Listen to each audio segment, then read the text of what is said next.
Again, I wish you success in getting the insight you will need to understand this mystery love story, and may it bring you peace, for it truly is the love story untold, the story of the 20th century.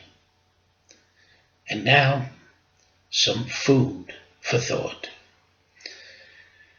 When Elvis performed his 1977 final concert tour, something very different, never before seen on stage, was being revealed. If you had the opportunity to see live or on YouTube any portion of that final concert tour from 1977, you might have noticed Elvis was proudly wearing, suspended from his neck, the Jewish sign of life, L'Chaim. Elvis was not wearing his customary cross. Have you ever seen this? Remember, Elvis was a professed Christian, and he certainly did believe in the Christian way. But now he was wearing L'Chaim, and it definitely was displayed on his chest, which was easily seen as his chest was well exposed during the entire concert tour of 1977. This is a concert tour, that Elvis Presley Enterprises will not release to the public. Why? Maybe as we go through this, you'll understand. Although being a Christian, as Elvis certainly was, Elvis also had a Jewish lineage through his beloved mother Gladys, as was discussed in our story. Now, why did he choose to put his cross aside and wear the Jewish sign of life, L'Chaim, only during the final concert tour of 1977? Was Elvis making a statement? Was he telling us something? Remember, Elvis was a very complex, spiritually minded man. Elvis would not do something religious without a reason. One can only speculate as to why the change in jewelry. But there is much tied to L'Chaim, the Jewish sign for life. For me, friend from yesteryear, it became the key, or one solitary candle burning in a darkened room that would provide much light. Yes, enough light to unlock the mystique surrounding his untimely death. Let us pause for a moment and think carefully as to what may have been his reasoning. Was it now becoming obvious to Elvis that his health had become seriously compromised, and he was soon, very soon, going to face his final curtain, death? Was he now telling us that he was now prepared to reclaim what had been taken from him when he was born, his Jewish identity? Remember, his name Aaron, A-A-R-O-N, 2 A's, given to him by his dear mother Gladys at birth, had been taken away by Vernon and replaced with the middle name Aaron, A-R-O-N, 1 A, to protect the family and Elvis from prejudice. As Jews were in danger of persecution in the South, and 1935, the year Elvis was born, also saw Europe embroiled in bitter conflict. War was at its worst, as Hitler was taking much control over Europe and exterminating Jews by the millions in concentration camps by incineration. There was undoubtedly much persecution to Jews even in the United States. And so the name changed from Aaron, A-A-R-O-N, to Aaron, A-R-O-N. Remember, Elvis' dear mother's maiden name was Gladys Love Smith. Smith being a common signature many Jews during those days of yesteryear would use to protect themselves from prejudice. Now, Was Gladys' last name Smith taken by her family to hide her Jewish identity? Or was it just her last name based on family lineage? We don't know, but it is food for thought. Now here is something also very interesting, as it has to do with the choice of names given to her two boys born on January 8th, 1935, and the significance of those two names. Very, very interesting.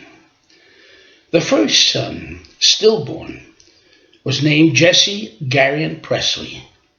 The second son, born approximately 1/2 hour later, was Elvis Aaron Presley.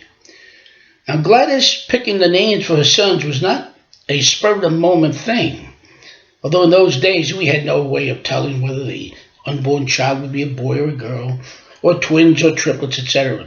But Gladys was apparently a spiritually inclined woman and had good Bible knowledge.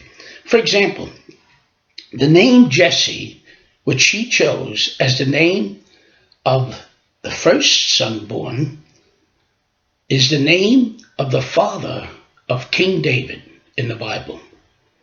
Whereas Elvis' middle name, Aaron, Aaron, was the name of Israel's first high priest. And it was from this Aaronic lineage, Aaron, that all future high priests of Israel were to come. Now, King David's lineage would eventually lead to the Messiah, Jesus Christ, who would eventually be both high priest and king. Yes, King of Kings, Lord of Lords. His kingship would be heavenly, and his kingdom would rule from heaven over the earth. Man's original home before Adam's sin, paradise was lost by a perfect man, Adam, and it would be restored by means of another perfect man, Jesus Christ, the Son of God. And it would be by means of his heavenly kingdom. So Gladys knew what she was doing when she named these two boys. On the other hand, Elvis grew up superstitious. He delved into many various areas of education in his life, numerology being something that he was very much interested in. Most importantly, what he learned from his numerological studies is that the Jewish sign for life, L'chaim, the Hebrew word, according to Jewish belief, has a combined numerical value of 18. That's based on numerological data. Now, when giving gifts, such as when a Jewish boy comes to an age of 13, he has a bar mitzvah. If one were to give a financial gift to the young 13-year-old boy, it's usually given in multiples of 18, L'chaim, or life. For example, a $10 gift would be multiplied by 18, giving the recipient $180, or 10 times life, or L'chaim. Whereas a $100 gift in multiples of 18 would be $1,800, or 100 times life. In essence, wishing the recipient a long life. Now, Elvis was born on January 8th. So one sees here, L'chaim, the first month, 1, 8th day, 8, the 2, 1, 8, 18, L'chaim. As also seen by those who believe in numerology, is the year Elvis was born in, 1935. 1 plus 9 is 10, plus 3 is 13, plus 5 is 18, L'chaim. And so we have the month, day, year equaling L'chaim, expressed twice, and some see this second expression as the twins, Elvis and Jesse, being double, or 2 L'chaims. In any case, much superstition is seen around the Jewish sign of life, L'chaim, and this is indeed more food for thought. Now let's change direction for a moment. Here's another question for you, my dear listeners.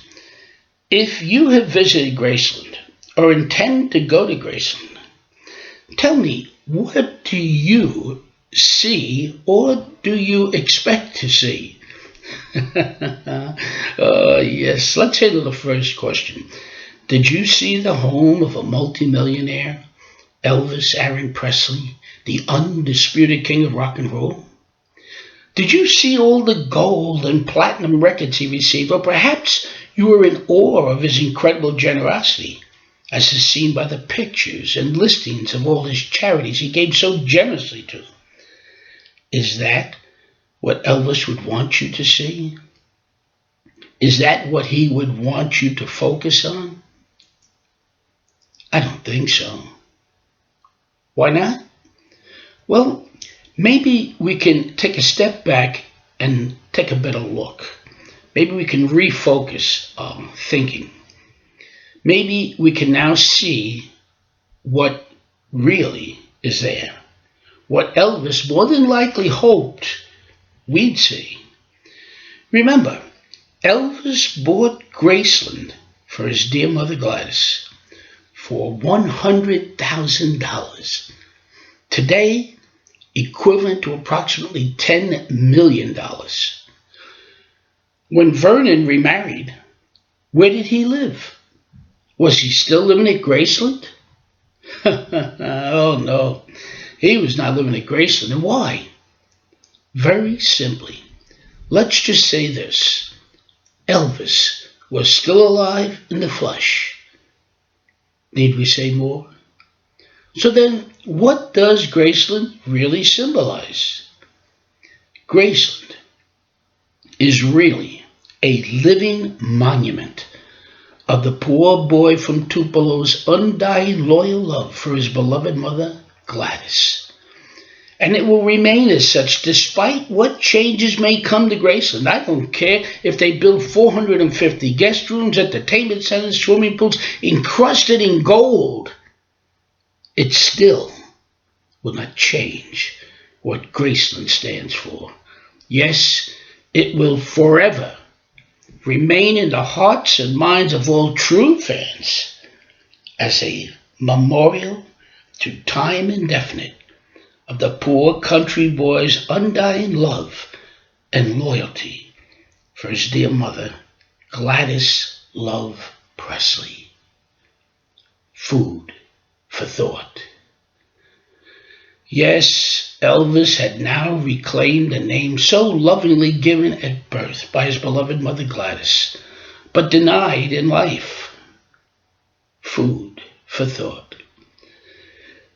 And so his final kiss to his beloved mother and final goodbye to his fans is there for all of us to see.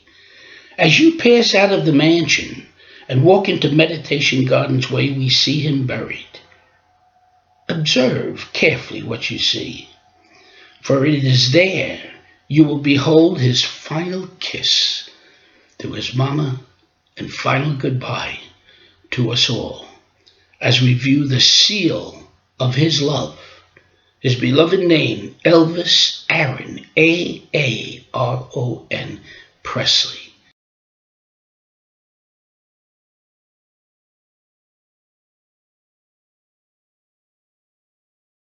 It is now time to say goodbye. For when one comes to the end of a story, it then becomes time to close the book. But before we close that final page, let me answer one last question that many have wondered about. And this, my friends, is not fiction. Who really am I? Who really is friend from yesteryear?